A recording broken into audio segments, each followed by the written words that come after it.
Hey, I'm Logan. I'm an alcoholic. I haven't thought too much about what I was going to say when I got up here. It's been a while since I've spoke, probably since before COVID. I know today's been a kind of a strange day because when I get kind of in that mentality that I'm going to speak, I kind of almost go back into that what it was like phase, and it was dark, and so my mind kind of goes there a little bit throughout the day, and tried to keep it pretty blank. I was talking to my sponsor on the way down here, and he said, he's like, I know a guy who says he doesn't get nervous before he speaks, because he said God does all of it. And I was like, well, I definitely do, because it's all me beforehand, and then I hope, in about a minute or so, it'll, start just flowing out. And it's been my experience that's usually what happens when God kind of takes control and just lets the message happen. And I prayed for that the message would, come through, and I know for sure that'll happen. So I got sober on May 12th, 2015, and it was not my first attempt at getting sober.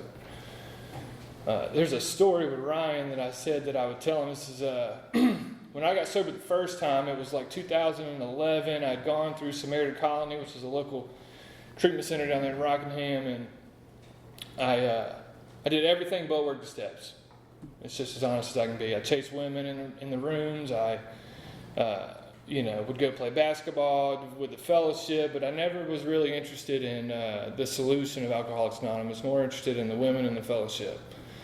And what that looked like was sometime afterwards, I remember Ryan and a woman that he was dating back in the day, and I was sitting in the back of his car, and he was pleading with me not to do it again. Like, please don't go down that road again. And I was had already made a decision, like I was going to, and there it was, I was back running again. I don't know if you remember that or not, but I definitely do, because it got real dark after that. So instead of starting in the middle, I'm going to start back at the beginning. I was born and raised here in Southern Pines. My dad was a detective in this town, in this county, for my whole life. My mom still works at the same hospital she has since I was born, right up there in Moore Regional. And, I don't think I was different as a kid. I played a lot of team sports. I seemed to fit in with the people. I didn't really notice the difference until I got maybe, 6 or 7 years old. And I would be in the hallway with these kids who just seemed like they knew what was going on, and I just felt so outside of it. Like, I remember in kindergarten having the thought that everybody else was aliens and I was the only normal person, because it just seemed like people knew what was going on. Like they had the script and I didn't. It's basically how I can put it. And at 8 years old, my parents divorced and kind of went their separate ways, and that's really the turning stone in my life that I remember how to play somebody against another, manipulate. That's when I learned manipulation. Because I would get 2 birthdays, I would get 2 Christmases, 2 Thanksgivings, and I knew how to play that stuff off, And my brother, who, is not in the program, he was devastated, But I knew, in the moment that they told me they were splitting up and that they'd be in 2 different spots, in my mind, I was like, boom, that's good, because I'm going to get double. And I like more, so why not, I got in trouble in school after that. I became this bad kid, labeled as a bad kid. I would, hit kids in school. They'd be like, stop hitting people. Why are you hitting people? And it was just, I don't know. It was just what I was doing. So I got introduced to alcohol pretty early. When I was 5, 6 years old, I would run around in the yard and I'd be able to go up to my mom's beer that she had, and she'd let me take swigs of it. And I remember people used to say, when I would hear them speak, they'd be like, I hated the taste of alcohol, Well, I loved it from a very early age. I loved the taste of beer. I would grab it and try to haul butt across the yard and drink as much as I could before she would get me, my little legs going across the yard, she would snatch it up out of my hand. And it was just always something that I enjoyed. When I got into middle school is when I got introduced to marijuana and other drugs and stuff. It was more of in the party and trying to fit in. I'd always been a chameleon growing up, I guess. It's like, just try to do what other people are doing and you kind of feel normal. And, you know, I don't know, it's weird to think about like that, because, you know, like, as these other kids as I grew up with, this core group of friends who are still mostly around today, as they went on and did their own thing in life, like I kept the party going, and I took it all the way to the very end. I got sober when I was 23 years old, you know, and I think that I had a very short wick, you know, on my candle. I burned that thing white hot all the way through, basically, from when I really started using drugs and alcohol to when it finally caught up to me. There was a very short run, maybe 8 or 9 years of that. And the legal consequences caught up to me when I was, you know, younger. I got, I remember this in 4th grade. Since my dad was a detective, I mixed like shampoo and conditioner in a pill bottle, right? It was like a blue liquid. And I took it to school and told kids that it was drugs. Show and tell, you know. Looking for attention, I guess. I don't know. But I told them it was drugs. They were like, you cannot do that, you know. And turns out my brother had done the same thing with chalk. So,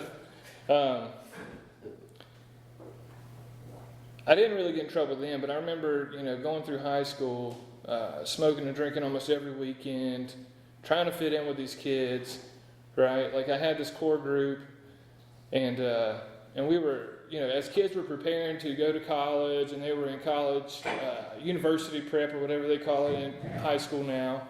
I remember choosing, like, I am not going to college, right? We didn't have the money, number one, but number two, I had no ambition to do that. So I was like, give me the whatever I got to do. Whenever I don't have to take Spanish or do a whole bunch of math, like put me in that. It was called like college tech prep, I believe. And so I went that route. And my senior year of high school, I had become such a nuisance to that school that I remember standing maybe 8 feet away from a trash can and about to throw a piece of paper into it, and she was like, don't throw it, as soon as I let it go, and I got a 10-day suspension for that. That's like how fed up they were with me. And come back after that, and they catch me with a joint's worth of weed in my wallet, and they said, that's it, that's all we need, you know, you're gone. And they expelled me in my senior year, first week of senior year. So I went to Pinckney Academy, and I guess one thing I didn't say is, like, after my mom and dad split up, we moved around a lot. Like, it was me and my mom, and then me and my dad, and we moved probably 30 to 40 times in my growing up years. And then when I got expelled, they, instead of like allowing me to just stay in one spot, I went and lived with my aunt, I went and lived with my grandma, I went and lived with my other aunt. So I just got like passed around a little bit, you know, and I never felt like it was, you know, it sucked in the moment, but it never felt like too much of an issue because my whole life it just felt like chaos anyway. So it just felt kind of normal. And that was one of the things when I got sober, was like being able to be at peace and just be still and just know like that I'm all right.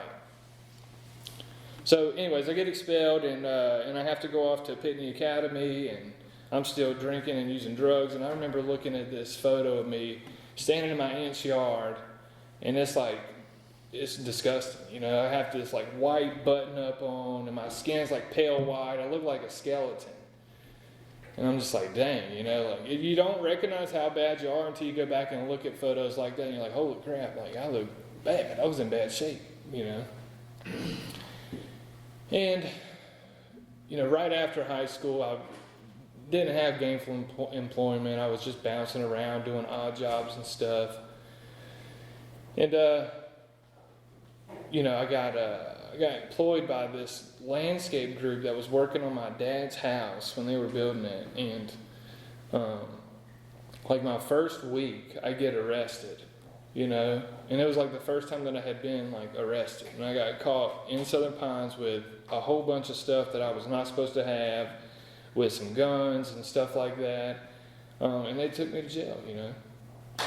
Just like they should, you know, like, and that's, you know, that's how it was. And I got put on probation for that when I was out on bond for that. Still not seeing the signs of like, hey, wake up, you know, like you're kind of ruining yourself here. Instead of seeing those signs, I get arrested again for stealing from Walmart, you know. And so I'm facing like 20 some odd felonies at once in 2 different counties. And I'm 19 years old. And I remember calling my dad when I got there, and you know, he had been putting people in jail in that county for years, you know. And I remember he said, "You built this monster and you can take care of it." And he hung up on me. And I was like, shit, you know, like, because I knew I was stuck, you know, like I'm in there. So I stayed as long as it took, and I got out, using my car as collateral, just like these things you shouldn't have to do in life, right? And I get put on probation for a pretty long time. From basically the time that I was 19 to when I got sober at 23, I was on probation. Never spent a day in prison though, and I'm like so grateful for that, because I don't think I do well.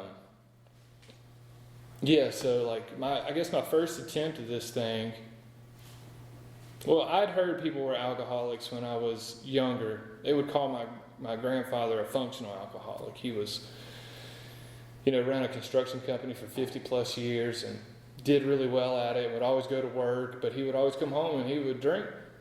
He'd drink Milwaukee's Best, and that stuff is not the best, I'll tell you that. And he'd have this Hardee's cup that he'd walk around. You didn't know if he was drinking coffee, homemade wine, liquor. You never knew what he was drinking out of that Hardee's cup. But that's the only alcoholic that I'd really known. And then, you know, hearing about like criminals, drug addicts, alcoholics from my dad, from locking them up. So there was never this like positive spin on it that I'd ever seen other than my grandfather. And they sent me after I'd violated probation a bunch, because, you know, I can't hold it together. You know, being on paper is not going to get me to stop. You know, that's not going to put out the flame that I got going on. They sent me to this place in, I don't even know where it's at. It's Dart Cherry, if anybody's ever been there. It's a 90-day prison rehab facility out in the middle of nowhere. And they say you're free to leave, but a bail goes off if you try to, and then they'll arrest you. So, not too free, I guess. But that was the first time that I had ever been to an AA meeting. They would take us like one time a week to this local group in the basement of this church, and I was, 20 years old, not even legal to drink. And I just remember feeling so bad for these people. Like, because they had a terrible problem, and it was obvious. They looked bad, and I'm in here judging, like I'm looking at them like, you guys have got to get it together. There's more to life than this, like this dark basement.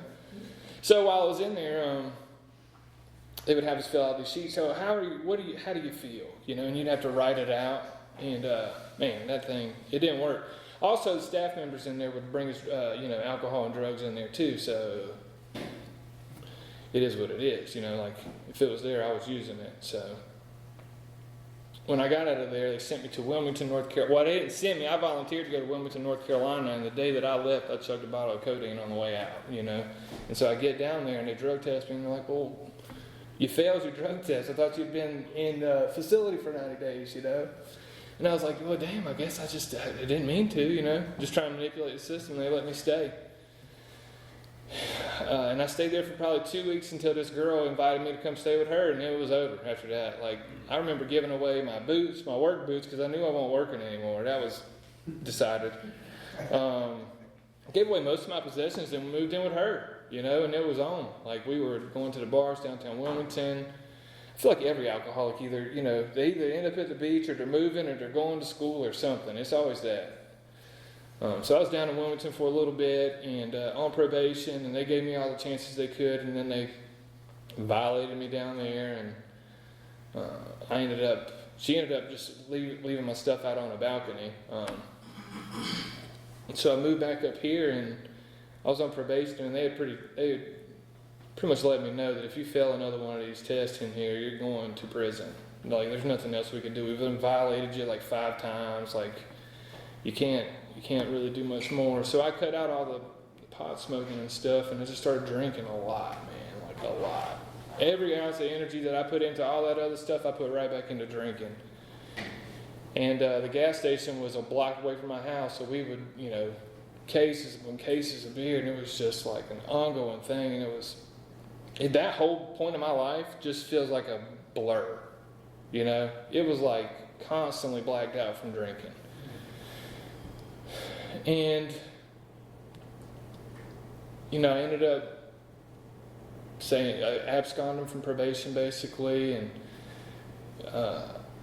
I called my dad from the parking lot of Southern Pines Library.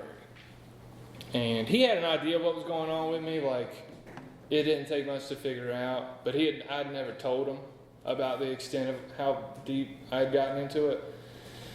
But when I was sitting in a friend's truck, and then I got out of that truck and went and sat in mine, and by myself, and I called him on my phone, and I let it all out. It just felt like the weight of the world was on me at that moment, and I just let it out. And they had no idea that that's what I was going in there to do. And I told them that I was on these things that I couldn't get off of, and when I tried to, it made me sick, so I had to go steal, and I'd be back on them again, and it was just like I was just spewing all this stuff out. And I'm like snotting, and stuff's running down my face, and they're like looking at me like, what is wrong with him, because I just got out of the car and got in mine, and I just exploded when I got in my car. And I just remember him saying, good God, what? And so he said, sit right there, and I'll come get you. And so they left, and I stayed in my truck, and he came and got me, and he had called the detox in Moore County on the way up there, and they brought me in, and the doctor was asking me all these questions, and I decided that was it for me. Like, I wasn't drinking or using anymore. Like, I'd had this moment of clarity, this moment of honesty, and I had let it out. And fast forward 24 hours, I'm sitting here telling the psychiatrist, like, hey man, I lied to get in here. I really don't need to be in here. Like, you got the wrong dude, right? Like, I should just be out of here, and this bed should be freed up for somebody it belongs to. Like, I don't need to be in here. And so in 24 hours, they let me loose, and about 45 minutes after that, I was running again. Like, I was back on. After, making this promise to myself that this was going to be it. And the only good thing that came out of that situation was a lady set me down right before I left. Her name was Jeannie. She was like Brooklyn or New York or something. She had a thick New York accent like that. And she handed me this paperwork. She said, look, there's this place out in Rockingham. It's called Samaritan Colony. They take guys. You don't have to worry about paying up front. They'll take care of you. And I was like, hey, I appreciate the information. It's great information. But thanks, but no thanks. And I left. And I held on to that paperwork. I don't know why I held on to that paperwork. I never kept up with paperwork, but I kept up with that stuff for some reason. And it was, 2011, and I called down there, and they gave me a spot. And I've already told you what happened after that first attempt, right? Like, in the car with Ryan, right? Like, all that stuff happened. And never took it serious. And then I'm in 2015, I'm living in Greensboro, North Carolina on a broken couch in a house with 4 other dudes, a stripper pole in the kitchen, there's peanut butter and jelly everywhere, right? Ramen noodles everywhere. It's gross, right? Somebody threw up in the bathroom and just let it dry, right? It's nasty. I'm living in nastiness.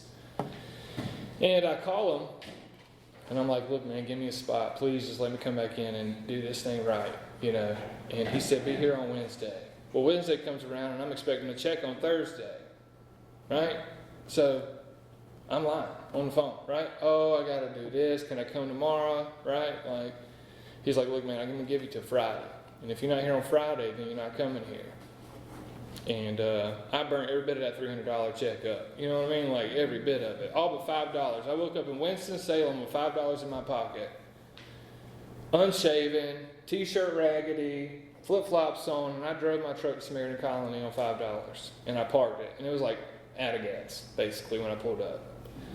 And when I walked in, they were like, dude, what? You can't show up looking like that? Like, I look like I'd come off the street. I did. They take me in the back and, strip search me and everything. They're like, what you got on you, man? Like, why are you in here? And this man named Pat Hill, man, he's, doing what he does right now. But when he was there, he was a saint to me. And they took me into his office, and Mark was like, "What do you think, man?" Like, and Pat said, "Let him stay. Give him a shot." You know. And I'm so glad they did, man, because I was right where God had intended me to be. You know, that first week, it was a haze, man, but on the 19th, 1 week to the day that I arrived there, they pulled me out of class. I was up front and I was taking notes, man. Like, they pulled me out of class, and they came and set me down. And you know how this situation, you know how, I'm sure you guys have been in it, where somebody will sit you down and you know it's serious, like you just feel it. The way they look at you, or there's like just this awkward silence in the room. But that was it, man. And I was like, and they were like, "Hey, man, we just want to talk to you." And I was like, "Poof." I was like, "Man, I thought you were going to tell me something wrong with my family." Those exact words out of my mouth. And they were like, "We are. We're going to tell you that your dad killed himself last night." And damn.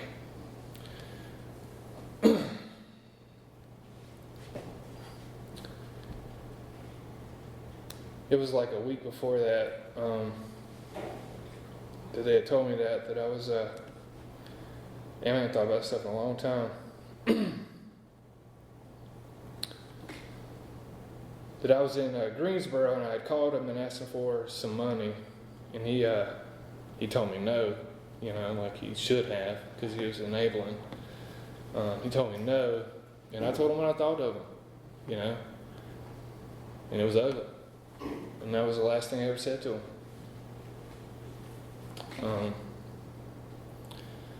That was a moment for me in treatment that changed the way that I approached this thing.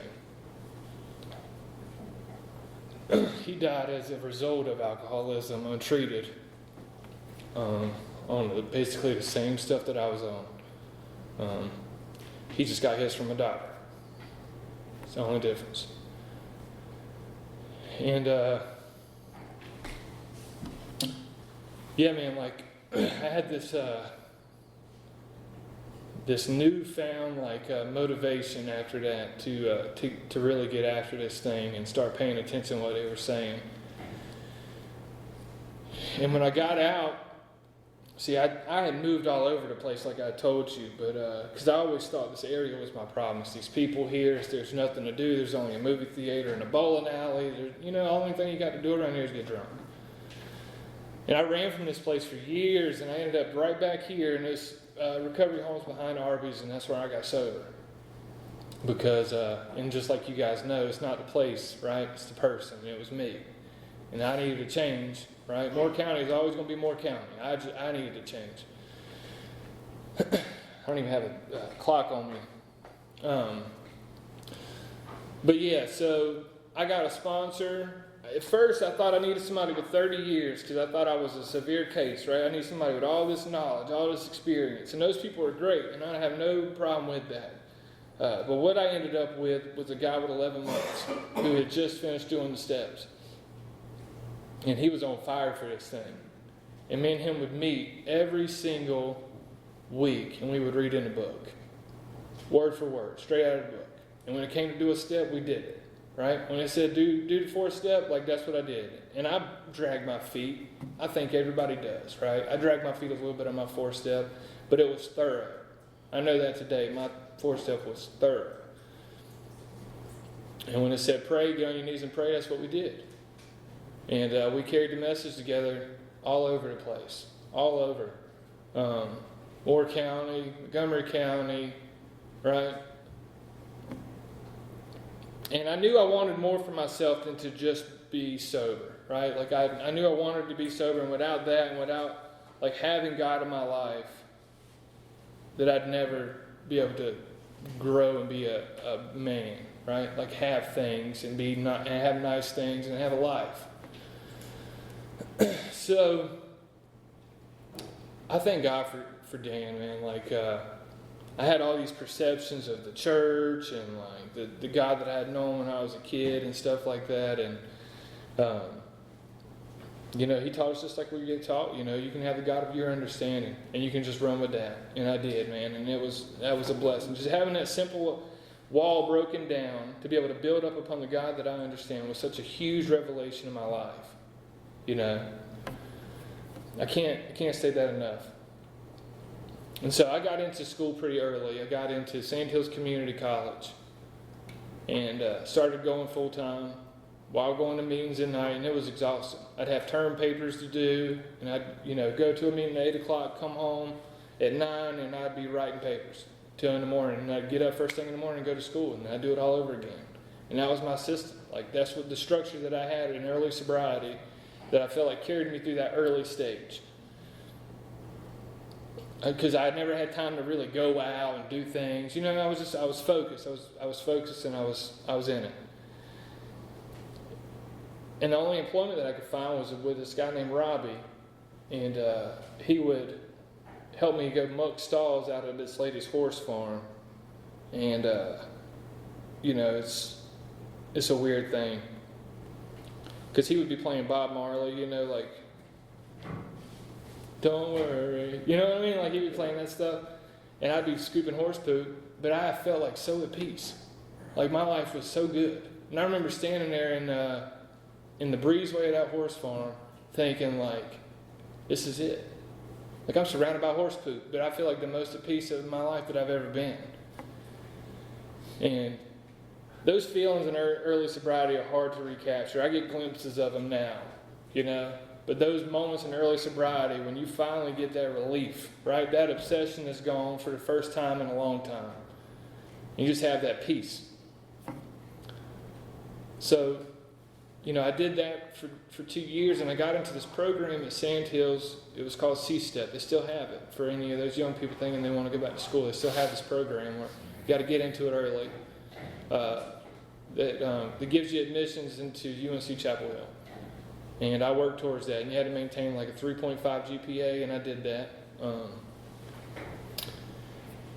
And they gave me the letter to be able to go, like, when I finished up, and how big of a blessing that was. But then I get to this moment of like, okay, well, now I'm going to school, like to a good school, and now I don't know how I'm going to pay for it. So I remember sitting in the living room at not Samaritan Colony, but the Samaritan Houses, when the financial aid form came back to me saying that I'd gotten a full ride, that I was going to be able to go to college for free.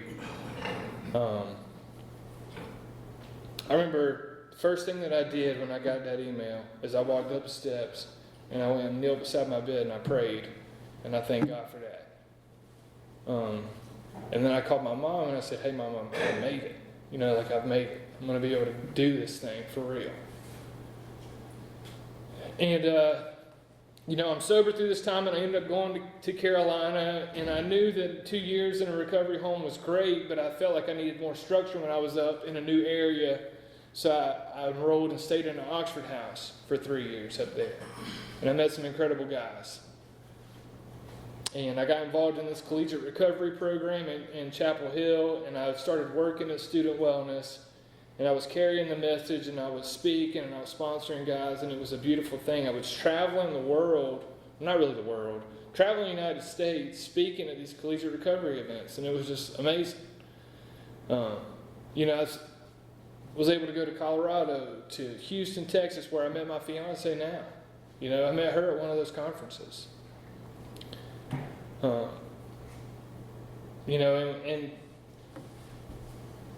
it's just crazy to think about, like, I'm going to a funeral this weekend in Boone, North Carolina, with a guy that I was in that program with. I don't know why some of us make it and some of us don't. It's not for me to understand, yeah.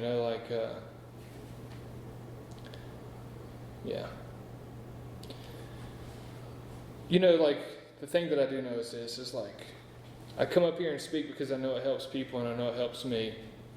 Like, that's the fundamental reason I do it. And I feel like I get granted like this immunity from drinking for probably 24 hours, right? I get this runway of like, just living on this moment.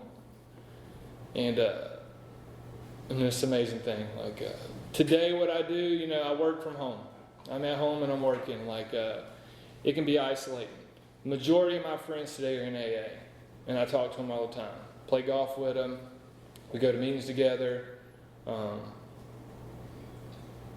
still involved with Samaritan Colony. I love those guys to death. I'm involved with the collegiate recovery group and going up with those guys this weekend to go support that dude's family. You know, that's a big deal. And it's just an amazing thing to be involved like that. And you know, I'm not going to sit up here and ramble on, but I do appreciate the time, and I hope somebody got some out of that. So thank you.